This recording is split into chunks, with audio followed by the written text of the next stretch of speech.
우리 앞뒤 자원분들과 인사합니다. 반갑습니다.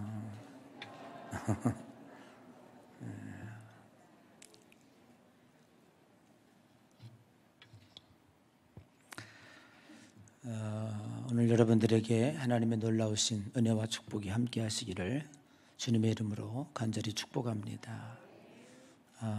그리고 지금도 가정에서 또 어떤 이는 코로나 확진으로 이렇게 영상으로 예배를 드리는 분도 있을 텐데 그분들에게도 하나님의 은총이 함께 하시기를 주님의 이름으로 간절히 축복합니다. 오늘은 무슨 말씀이 있을까요? 기대하고 오셨나요? 여기만? 다시 기대하고 오셨나요? 때우러 오셨나요? 아니겠죠. 10만 명이 넘나드는 가운데 때우러 온 분은 없겠죠. 오늘도 하나님의 말씀을 깨닫고 어떻게 하면 천국 백성으로 잘 살아갈 수 있을까? 오늘도 강단에서 하나님은 우리들에게 어떤 말씀을 전해줄 수 있을까 하고 오셨겠죠. 한번 좀 요한복음의 여행을 떠나보십시다. 오늘 본문은 예수님께서 성전을 청소하시는 일입니다. 성전에 들어가 보니까 소, 양, 염소, 비둘기 그 성전 안에서 그걸 팔고 사고 그런 일들이 벌어지고 있고요. 그리고 돈 바꾸는 자들이 노점상처럼 이렇게 해서 돈을 바꾸고 있었습니다. 예수님께서 못마땅하게 여기셨죠. 그래서 채찍을 만들어서 양과 염소를 다 내쫓으시고 그리고 돈 바꾸는 자들의 상을 뒤엎어버리셨다. 거룩한 분노를 표출하셨습니다. 하나님의 집을 더럽히는 것에 대해서 용납하지 않았던 거지요. 사실은 그 구약의 제법에 보면 하나님 앞에 제물을 드릴 때에는 소나 양이나 염소나 정결한 짐승으로 1년 된 걸로 그렇게 드리게 되어 있습니다. 이게 보통 하나님 앞에 제사를 드릴 때에는 자기 집에서 끌고 와야 돼요. 하나님 앞에 드려야 돼요. 그런데 이제 점점 그 제사가 형식화되다 보니까 돈만 가지고 오는 거예요. 그래가지고 그 성전에 그 파는 자들이 쫙 있으니까 그거를 골라가지고 이렇게 그 제단에다가 이제 드리는 겁니다. 그리고 6월절을 맞이해서 각지에 흩어졌던 유대인들이 하나님 앞에 예배를 드리기 위해서 오는데 각 나라에서 쓰던 돈이 있을 거 아닙니까? 그런데 하나님의 제단에 드리는 헌금 그리고 성전세가 있었던 것 같아요. 성전세라고 바치는 게 있었던 것 같은데 그거는 꼭 그 정해진 두로 화폐로 바꾸어서 그렇게 드려야 됐던 거예요. 규칙적으로. 그러니까 예를 들면 우리가 헌금을 드린다고 하면 대한민국 돈, 세종대왕이 그려 있는 돈이나 또 이왕이 그린 돈이나 사임당 그린 돈이나 이런 거 드려야 되는 거예요. 달러를 드린다든지 이런 거는 안 되는 거였었어요. 그러니까 전 나라나 전국에 흩어졌던 사람들이 각자 나라의 돈을 쓰다가 이제 와서 드리려고 하다 보니까 그걸 바꿔서 드려야 되는 거예요. 근데 문제는 뭐냐 하면 좋다 이거예요. 좀 불편하니까 집에서 양을 가지고 오는 거나 여기서 사가지고 드리는 거나 그렇다고 칩시다. 그리고 돈도 어차피 바꿔서 드려야 되니까 그렇다고 치자고요. 그런데 문제가 뭐냐 하면 그 자리에서 그 장사를 해먹는 장사치들이 누구냐 이거예요. 예. 그러니까 시중에서 양을 100원에 살 수 있다면 여기서는 뭐 한 500원에 파는 거예요. 500원에. 그리고 부자들이 집에 한 양이 200마리, 300마리, 1000마리 막 이렇게 기르고 있어요. 불편하니까 여기 와가지고 아유 저기 찌질이 같은 거 이런 걸로 자기 집에 뭐 소를 뭐 100마리 키우고 있다. 그런 능력이 있는데도 비둘기 사가지고 드리고 이렇게 하는 그 성도들의 그 잘못된 관행이라든지 또 그 자리에서 장사를 해먹는 자들이 다 거기에 대제사장과 거기에 성전을 관리하는 연루되어져 있는 사람들이 폭리를 취하고 있는 거예요. 예. 이것에 대해서 예수님께서는 묵과할 수 없던 거죠. 성전을 강도의 소굴로 만들고 개인적인 이득을 취하는 하나님의 거룩함을 팔아먹는 일에 대해서 예수님이 용납을 할 수 없었던 것입니다. 사실 종교가 거룩한 것이지만 가다가 보면 이렇게 썩어서 부패되고 잘못된 관행으로 본질에서 어긋날 때가 많이 있습니다. 그래서 우리 기독교는 언제나 늘 개혁되어지고 변화되어져야 됩니다. 멈춰서 있으면 안 됩니다. 그렇게 되면 썩어지게 되고 하나님이 그곳을 떠날 수밖에 없는 것이지요. 제가 중학교를 신륵사라고 하는 그 아주 굉장히 오래된 고절입니다. 그 절 옆에서 3년을 다녔습니다.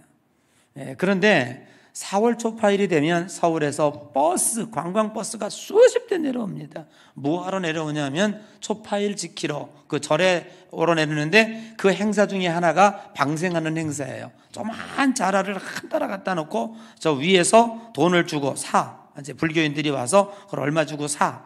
그러면 그걸 이제 거기다 떠내려 보냅니다. 그러면 그 밑에서 뜰채로 또 잡아. 누가 잡아요? 그 자리도 굉장히 중요한 자리입니다. 그거 머리 벗겨진 하얀 분들이 잡는 거예요. 거기 관련된 분들이 다 그 절간에 관련된 분들이 그 밑에서 잡아. 얼마 더 멀리 가지 못하도록 가까운 데서 또 잡아가지고 다시 올라와. 그러면 또 버스가 와서 그걸 사. 그러면 또 내보내. 그러면 그 또 머리 벗겨진 분들은 또 받아. 이래가지고 그 절간이 하루 종일 돈을 버는 거예요.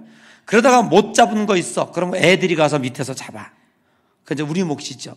잡아다가 그 동네 애들이 돈을 벌어요.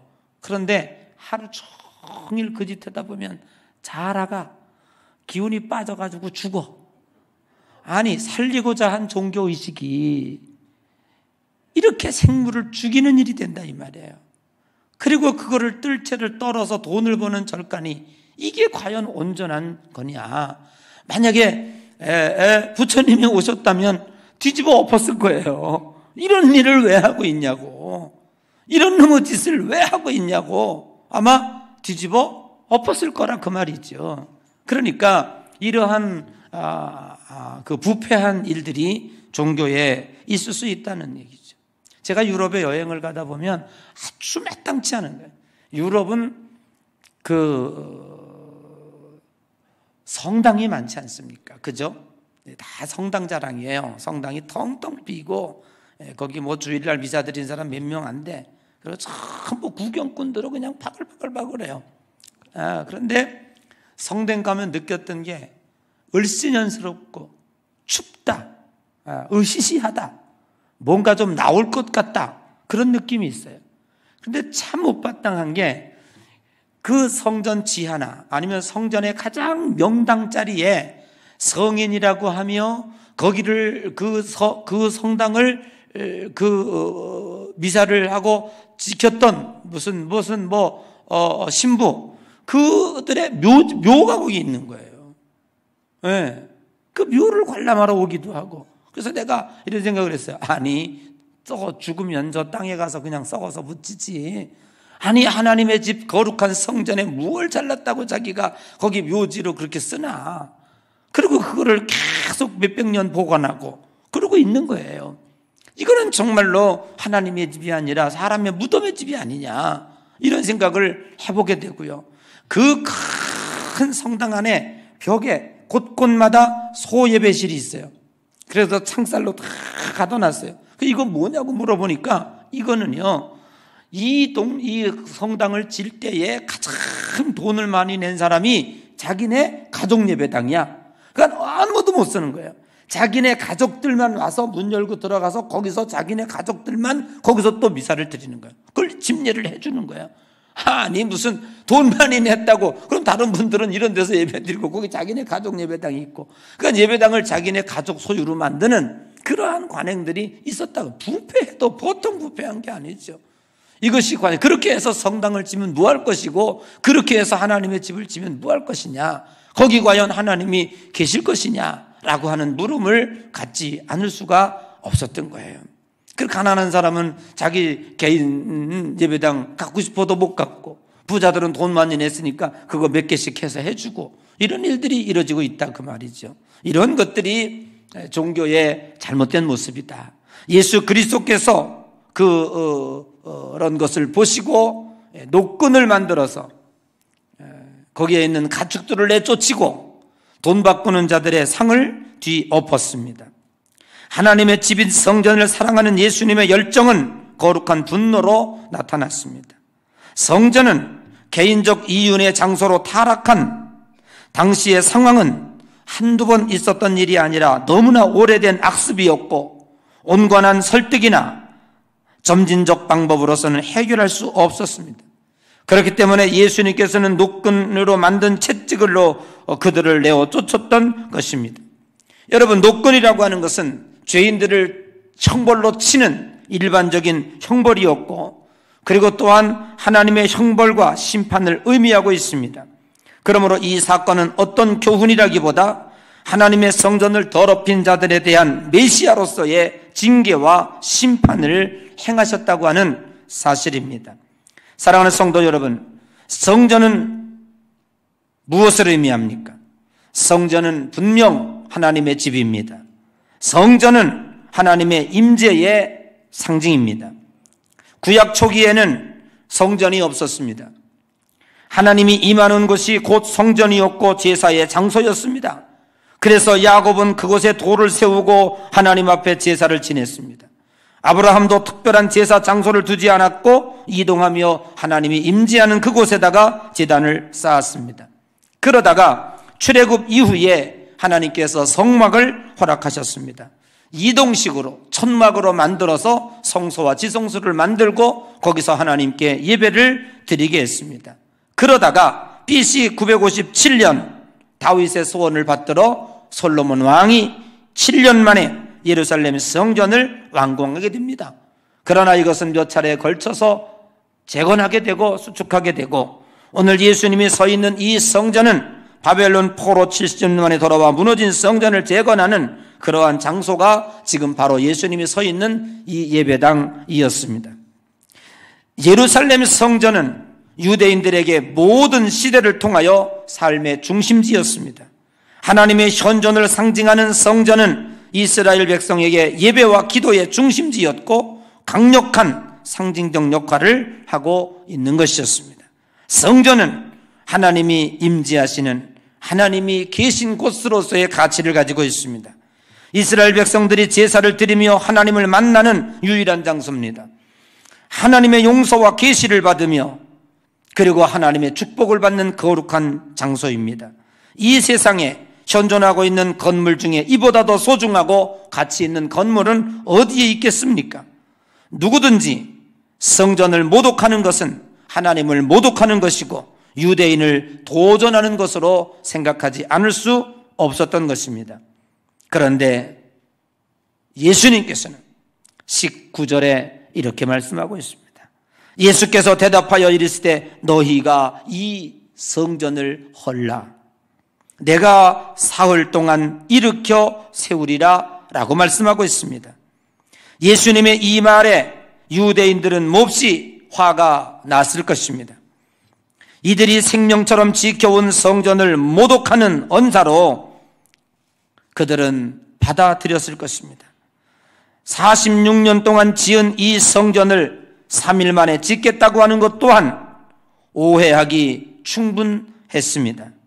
왜냐하면 당시 성전 재건에 동원된 인원만도 18,000명이었고 46년 동안 공사했음에도 불구하고 아직도 완공하지 못했는데 3일 만에 세우겠다고 하는 이것이 과연 모욕이 아니고 무엇이겠습니까? 그러나 오늘 본문 눈여겨보아야 할 성경 구절이 있습니다. 그것은 바로 너희가 이 성전을 헐라라고 하는 말씀입니다. 두 가지 측면에서 이렇게 더럽혀진 성전은 허물어져야 마땅하다는 것입니다. 이렇게 더럽혀진 성전은 하나님이 계시지 않을 뿐더러 존재의 가치가 없다고 하는 것입니다. 오늘날도 하나님의 교회라 빙자하여 하나님이 떠난 장소가 얼마나 많이 있는지 알 수가 없습니다. 우리는 하나님이 이곳을 떠나지 않도록 여호와께서 이곳에 계시도록 이것이 하나님의 거룩한 전이 될 수 있도록 끝없이 개혁과 변화를 이루어야 할 것입니다. 그것이 예향교회가 지향하는 선교적 목적이고 하나님을 향한 충성입니다. 보이는 성전의 가치는 보이지 않는 성전으로 완공되어진다고 하는 것을 오늘 이 말씀이 우리들에게 가르쳐주고 있습니다. 우리가 잘못 세워진 내 마음의 성전을 헐어버리고 그리고 우리가 온전히 주님 앞에 회개하고 돌아올 때에 하나님의 교회가 완성되어지는 것입니다. 오늘 너희가 이 성전을 헐라라고 하는 이것은 네 마음의 성전을 더럽혀진 성전을 헐어버리고 하나님의 거룩한 성전을 완공하라고 하는 하나님의 엄한 명령입니다. 오늘 우리는 예수 그리스도께서 19절에 너희가 이 성전을 헐라 그렇게 소중히 여기던 그리고 이들이 그렇게 의미 있게 여기던 이 성전을 예수님께서는 왜 헐어버리라 라고 말씀했을까? 우리는 이 말씀을 한번 풀어가 보아야 하겠습니다. 두 군데의 성경을 찾아보겠습니다. 여러분, 성경이 어려울 때에는 다 짝이 있습니다. 왜 예수님께서 성전을 헐라, 또 예수님께서 성전을 헐어버리라라고 하는 그 의미는 무엇일까? 단순하게 해석할 수 없습니다. 성경의 말씀을 통해서 우리는 그 짝을 찾아야 하는데 그 짝이 역대하 34장 그리고 예레미야 7장입니다. 여러분 찾아봐야 잘 몰라요. 제가 설명해 드리면 역대하 34장에는 1절부터 이런 말씀이 나옵니다. 요시야라고 하는 8살짜리 어린아이가 이제 왕위에 오릅니다. 그러니까 8살이 왕이 되니까 자기 스스로 나라를 다스리기가 어렵습니다. 그래서 섭정을 하지요. 주위에 있는 사람들이 섭정을 합니다. 왕은 그냥 8살짜리니까 도장만 찍는 거죠. 이렇게. 그러다가 드디어 왕이 20살이 됐습니다. 성년이 됐습니다. 이제는 내가 의지적으로 이 나라를 다스릴 수 있는 나이가 됐습니다. 그때의 요시야 임금이 자기 스스로 이 나라를 통치할 때 제일 먼저 한 일이 뭐냐? 그것이 바로 성전을 재건하는 일이었습니다. 그래서 성전에 물이 새고 기둥이 어그러지고 들보가 나가고 아무도 관심이 없었습니다. 그런데 요시야 임금이 왕이 되면서부터 전국에 최고의 목수들을 불렀습니다.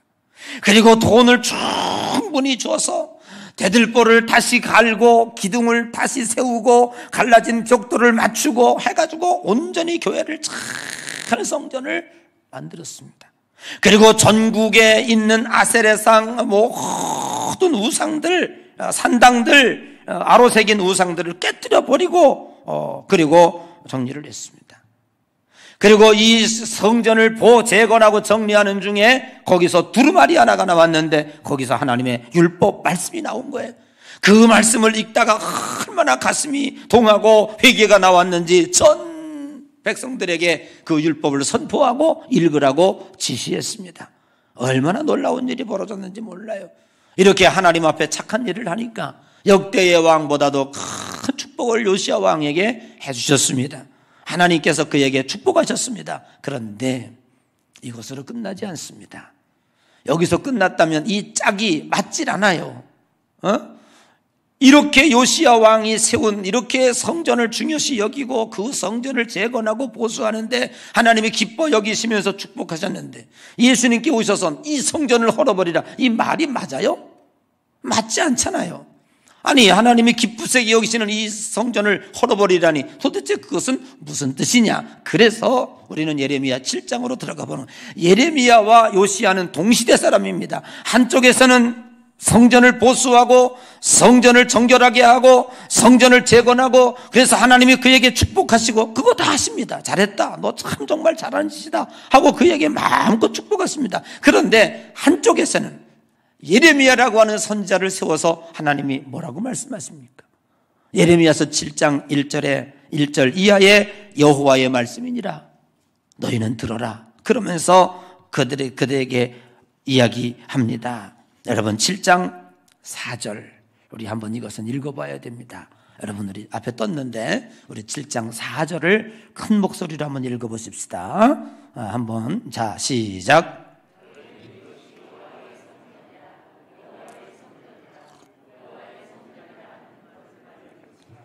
도대체 이건 무슨 말입니까? 아니, 요시야 임금을 통해서 성전을 재건하고 성전을 보수하고 성전에 큰 정성을 다해서 했더니 하나님이 축복하시면서, 그런데 또 한쪽에서는 선지자를 세워가지고 야, 이거 여호와의 성전이라, 여호와의 성전이라, 여호와의, 이거 거짓말이니까 너희들 믿지 마. 도대체 이게 무슨 내용입니까? 그냥 그 말만 가지고는 도대체 이 말씀이 왜 나왔는지에 대해서 우리는 이해할 수가 없어요.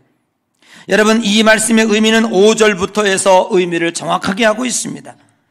5절, 6절 읽어보십시다. 시작. 7절까지.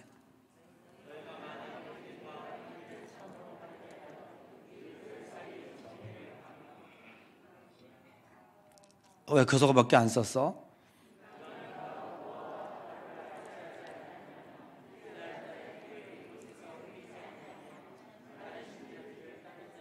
하면 7절에 시작.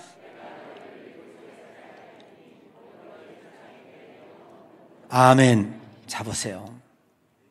바로 이겁니다. 여러분, 요시야 임금을 통해서, 요시야 왕을 통해서 성전이 수리되고 재건되어지는 일, 참 복된 일입니다. 하나님이 너무너무 기뻐하시는 일입니다. 아멘. 네, 여러분, 혹시 평생 동안 성전을 지어보신 적 있습니까? 네. 성전 짓는데 내가 한번 헌신해 본 적 있습니까? 그분은 복된 분이에요. 네. 저는 성전만 이것까지 3번 지었잖아요. 그죠? 네. 이 성전을 여기까지 오는 동안에 하나님의 교회를 3번, 4번 지었구나. 4번. 하나, 둘, 셋, 4번째 지은 거예요. 4번까지 지었습니다. 뭐 성전을 4번 짓는 동안에 뭐 집안에 있는 폐물, 뭐 돈 남아날 게 있었겠습니까? 다 주님께 드리면서 했지요. 그래도 그것이 축복이었습니다. 아멘. 혹시 여러분 한 번도 하나님의 성전을 짓는데 헌신한 적이 없다면 한번 기회를 달라고 기도해 보세요. 아멘. 그럴 기회가 있을까요? 우리에게도.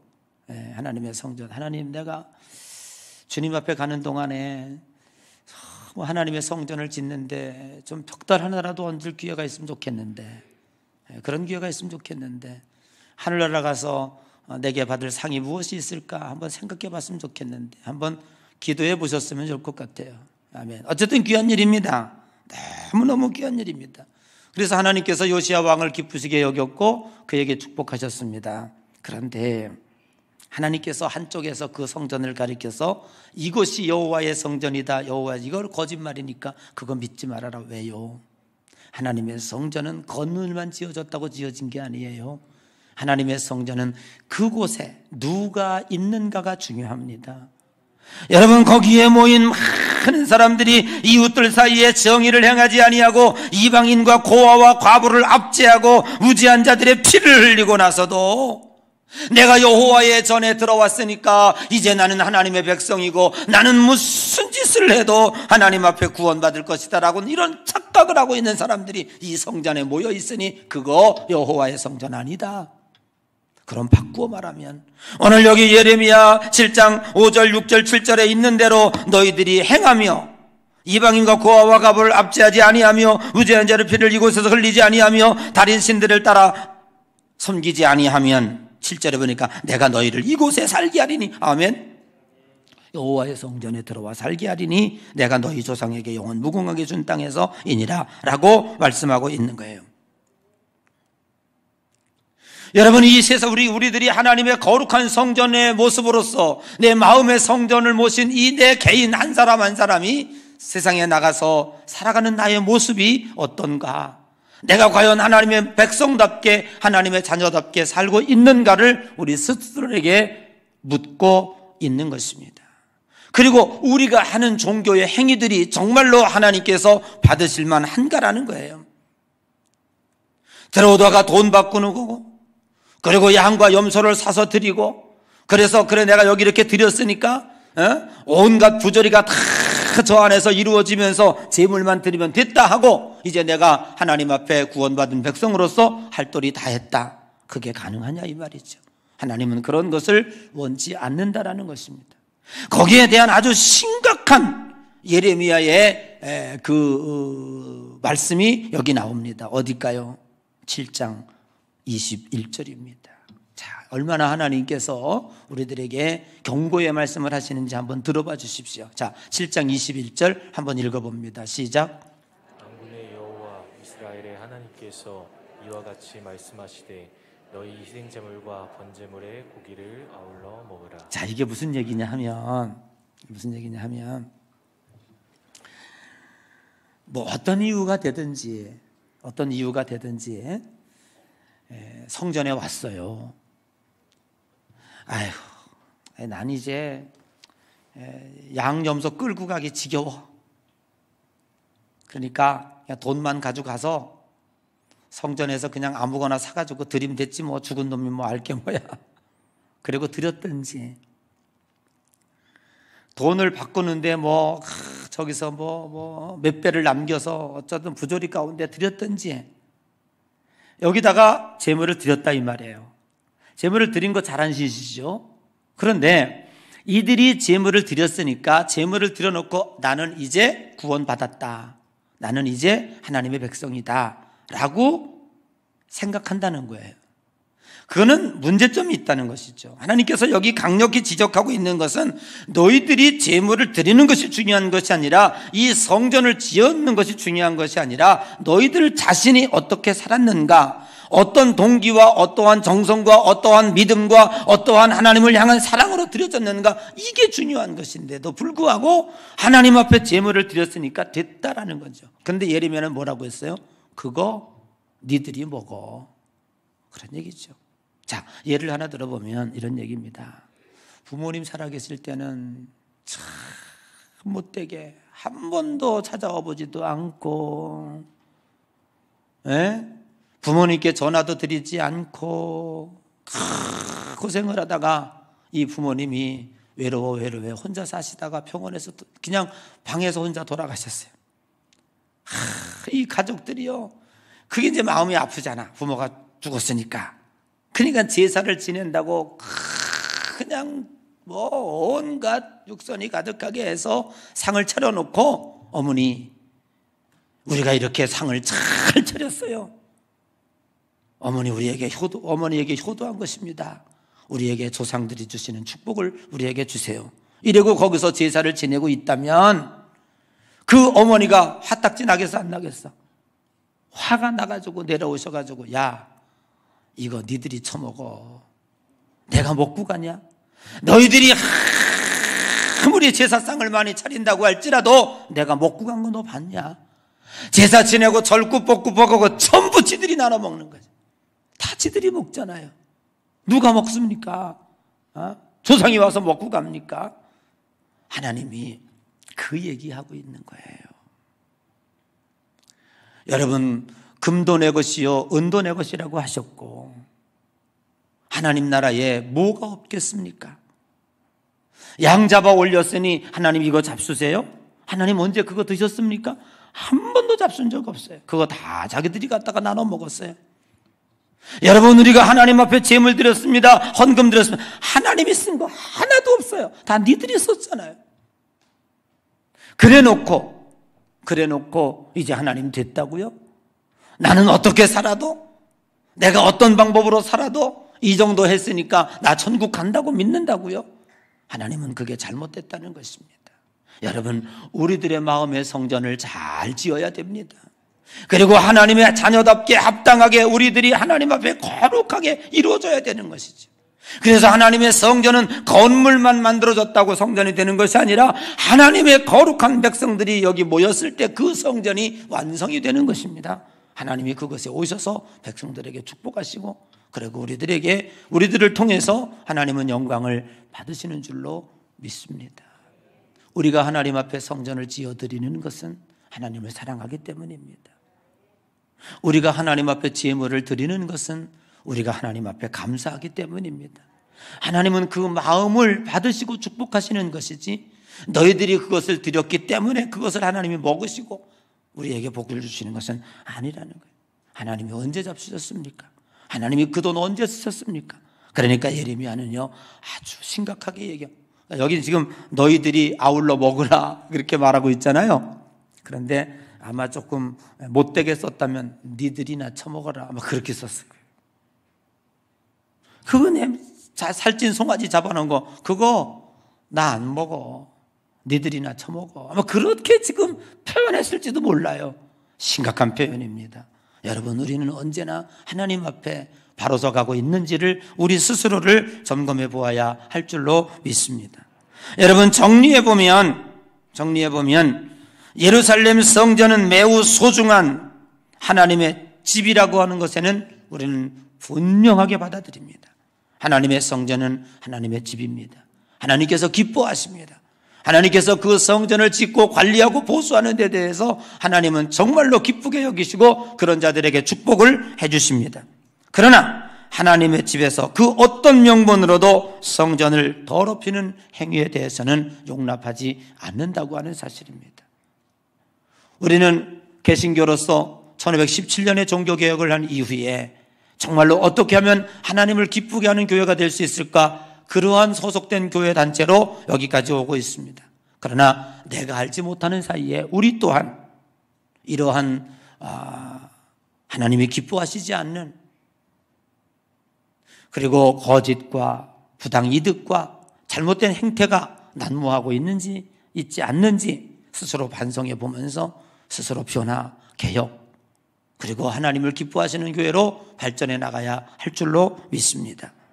그러나 보이는 성전은 보이지 않는 성전이 바로 세워질 때에 완성되어진다고 하는 사실을 우리는 굳게 믿어야 될 줄로 믿습니다. 자신의 행위를 돌아보지 않고 오직 보이는 성전 건물에만 의존하고 여기에 들어와 앉아있으니 나는 천국 가겠다 생각하는 것이야말로 거짓말이다. 이것이 여호와의 성전이라, 여호와의 성전이라, 여호와의 성전이라, 그 거짓말 믿지 말아라. 오늘 우리는 하나님 앞에 온전히 서야 할 줄로 믿습니다. 그리고 내 마음의 성전을 깨끗하게 정리하고 하나님께 드려야 할 줄로 믿습니다. 그 마음에 수축된 거룩한 성전들이 모여서 하나님의 아름다운 예향교회를 이루어갈 것이고, 그래서 그 성전이 이곳에 가득 모였을 때 이곳은 거룩한 성전이 되고 하나님은 이곳에 임재하여 주실 줄로 믿습니다. 그러한 아름다운 교회로서의 모습으로 갖춰가는 여러분들의 자신 속에서의 믿음이 날마다 변화되어지고 개혁되어지고 잘못된 것으로 더럽혀지지 않는 아름다운 역사가 있어지시기를 주님의 이름으로 간절히 축복합니다.